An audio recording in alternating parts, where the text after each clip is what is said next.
శ్రీ శృంగార వల్లభ స్వామి వారి దివ్య కళ్యాణ మహోత్సవంలో తొలి తిరుపతి కాకినాడ జిల్లా పెద్దాపురం మండలం తొలి తిరుపతి దేవాదాయ ధర్మాదాయ శాఖ శృంగార వల్లభ స్వామి వారి దేవస్థానం నందు స్వస్తి శ్రీ చంద్రమాన శ్రీ విశ్వవాసు సంవత్సర చైత్ర శుద్ధ ఏకాదశి సోమవారం 7వ తేదీ 4వ నెల 2025 నుంచి 13వ తేదీ 4వ నెల 2025 ఆదివారం చైత్ర శుద్ధ పౌర్ణమి వరకు స్వామివారి దివ్య కళ్యాణ మహోత్సవంలో నిర్వహించుతున్నారని ఆలయ అర్చకులు మీడియాకు తెలియజేశారు.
రేపు రాబోయేటువంటి 8వ తారీఖు మంగళవారం నుండి ప్రారంభమవుతున్నాయి.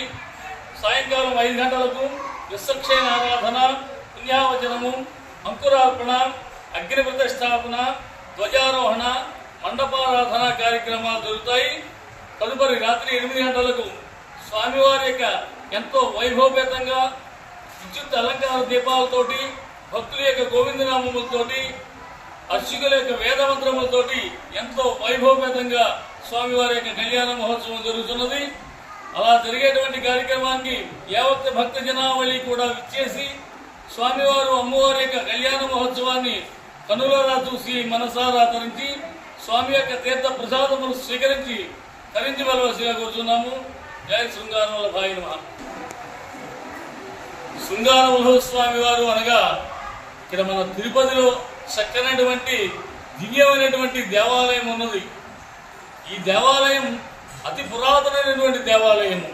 స్వామివారు ఇక్కడ ఉత్తానపాలుడి కుమారుడు ధ్రువుడికి దర్శనమిచ్చారు. పిల్లాడు మహావిష్ణు కోసం తపస్సు చేస్తుంటే మహావిష్ణు ప్రత్యక్షం అవగానే పిల్లాడు ధ్వనికి మోక్షపోతే శంకు చక్రాలు మార్చుకుని అపసమయంలో చేతులు మార్చుకుని చెక్కిలొత్తి లేవదీసి భయపడిన ఆయన నీకు నియంతే ఉన్నాను సుమి అండంలో స్వామివారు ఎవరంత ఎత్తుంటే వారంత ఎత్తే కనబడుతున్న పెద్ద ప్రతీతి. ఇక్కడ మన స్వామి దర్శనార్థం విక్టోరియా మహారాణి, భోజ మహారాజు, భట్టి విక్రమార్కుడు కూడా ఈ స్వామివారి దర్శనార్థం వచ్చినట్టు మనకు శిలాశాసనాలన్నీ ఉన్నాయి. స్వామివారి యొక్క హైట్ చూసేటువంటిది మన 4 కాళ్ళ మండపం దగ్గర పైన పద్మం ఉంటుంది. ఆ పద్మం కింద ఎవరైతే తదేక దృష్టితో స్వామివారిని దర్శించుకున్నారో వారంతటితో చక్కగా నవ్వుతో దర్శనం ఇవ్వడం జరుగుతున్నది. అలాగే స్వామివారి దక్షిణ భాగంలో బొటనబావి అనేటువంటిది ఉన్నది. అది కూడా బహు పురాతనమైనటువంటిది. ఆ బొటనబావిలో ఎవరైతే స్నానం ఆచరించి వివాహం ఉన్నటువంటి వాళ్ళు, పిల్లలు కలిగినటువంటి వారు కూడా ప్రతి శనివారం స్వామివారికి బోళ్ళంత పటికి వెళ్ళం స్వామివారి తులాభారంగా రావడం జరుగుతున్నది. కాబట్టి ప్రతి ఒక్కరు కూడా ఇటువంటి దేవాలయానికి ప్రతి ఒక్కరు దర్శనం చేసుకుని దేవాదాయ ధర్మాదాయ శాఖ వారికి మీరందరూ సహకరిస్తే ఇంకా ముందుకు తీసుకెళ్దాం దేవాలయాన్ని. కాబట్టి భక్తులందరూ ఈ రేపు జరిగేటువంటి కళ్యాణ మహోత్సవాల్లో ప్రతి ఒక్కరు వచ్చి స్వామి యొక్క కృపా కటాక్షాలకు పాత్రలుగా మనం చేస్తున్నాము. జయ శృంగార వల్లభాయ నమః.